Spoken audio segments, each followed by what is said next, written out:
Deus criou o homem livre. Deu a mim e a você liberdade.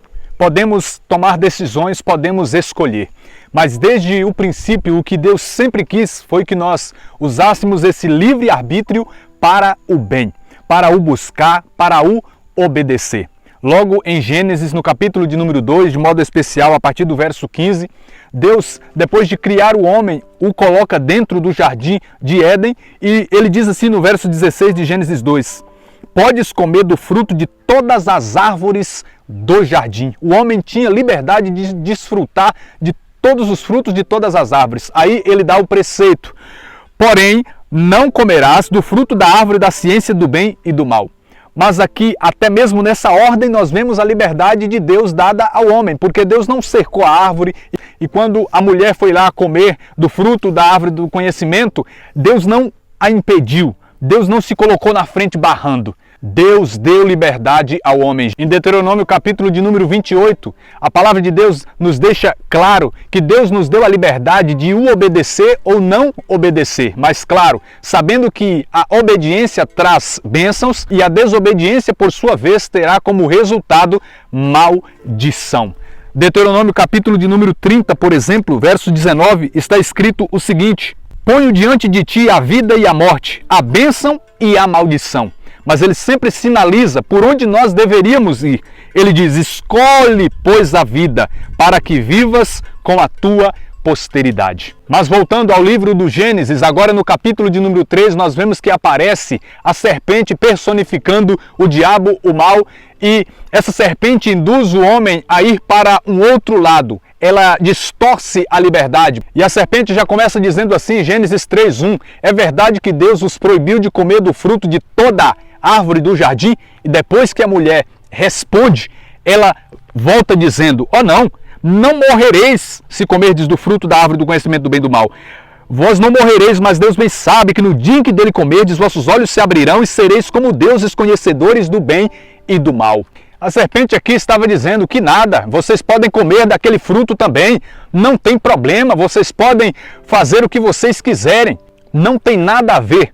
E ali nasceu a libertinagem. Libertinagem é o mau uso da liberdade, é o viver de forma irresponsável, quebrando todos os limites, ignorando todas as regras. É o que chamamos popularmente de fazer o que dá na telha. Libertinagem é eu e você deixarmos nos levar completamente pela carne. É tanto que em Gálatas 5,19, libertinagem aparece como uma das obras da carne. Libertinagem é nós darmos ouvidos à voz da serpente, ao sibilar da serpente que nos incentiva a fazer o que nós bem quisermos. É nós aproveitarmos de forma inconsequente tudo o que o mundo tem a nos oferecer. A libertinagem é própria do homem caído que vive longe de Deus, que não conhece a Deus, mas ela aparece também dentro do ambiente religioso, e aí é que a coisa se torna grave. Ela vem através de pessoas que vivem e pregam um evangelho aos moldes da serpente, um falso evangelho, o evangelho da porta larga, do pode tudo. Lá em 2 Pedro, no capítulo de número 2, a partir do verso 1, o apóstolo prega duramente contra os falsos doutores que apareciam entre o povo. E lá no verso 13, ele diz assim: encontram as suas delícias em se entregar em pleno dia às suas libertinagens. Homens pervertidos e imundos sentem prazer em enganar enquanto se banqueteiam convosco. Então, são falsos mestres, falsos doutores que, além de viverem na libertinagem, ainda induzem os outros a também viverem. Judas, capítulo 1, verso 4, também vai falar assim: certos homens ímpios se introduziram furtivamente entre nós, os quais desde muito tempo estão destinados para este julgamento. Eles transformam em dissolução, ou em outras traduções, em libertinagem, a graça de nosso Senhor Deus e negam Jesus Cristo, nosso único Mestre e Senhor. Então, libertinagem não é só uma realidade de quem vive no mundão, longe de Deus. Ela está, e de modo especial, nesses últimos tempos, dentro do ambiente religioso, dentro da igreja. Libertinagem está longe de ser liberdade, pois se libertinagem é fazer sempre o que quer, então isso é ser escravo dos desejos, das paixões. Liberdade, a verdadeira liberdade, é eu e você termos autonomia para dizer sim e não. E sempre optar, escolher, decidir pelo que é reto, pelo que é da vontade de Deus. Liberdade não é eu sempre dizer sim a tudo. E quem só diz sim a tudo, esse é escravo. O próprio Jesus disse em João 8,34 que todo homem que se entrega ao pecado é seu escravo. E em 2 Pedro, capítulo 2, verso 19, está escrito: dos falsos homens prometem-lhes a liberdade quando eles mesmos são escravos da corrupção, pois o homem é feito escravo daquele que o venceu. Então, viver na libertinagem, na verdade, não é ser livre, é ser escravo. Jesus Cristo veio exatamente para nos libertar dessa libertinagem proposta pela serpente lá no princípio. Jesus veio para nos arrancar dela e para nos capacitar para não sermos mais dominados pelo pecado, mas pelo contrário, agora cheios do Espírito Santo, dominarmos o pecado, os maus desejos.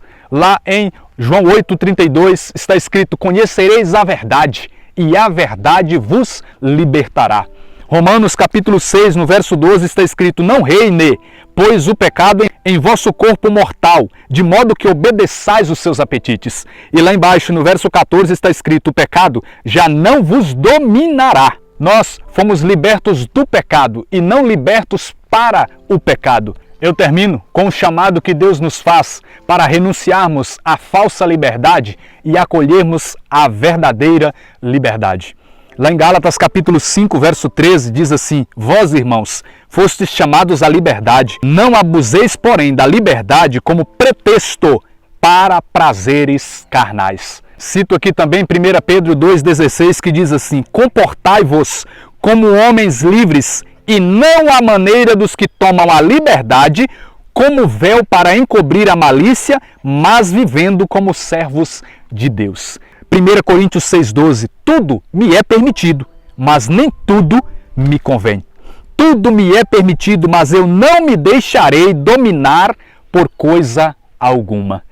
E lá em 1 Coríntios também, capítulo 10, verso 23, ele volta a dizer: tudo é permitido, mas nem tudo é oportuno. Tudo é permitido, mas nem tudo edifica.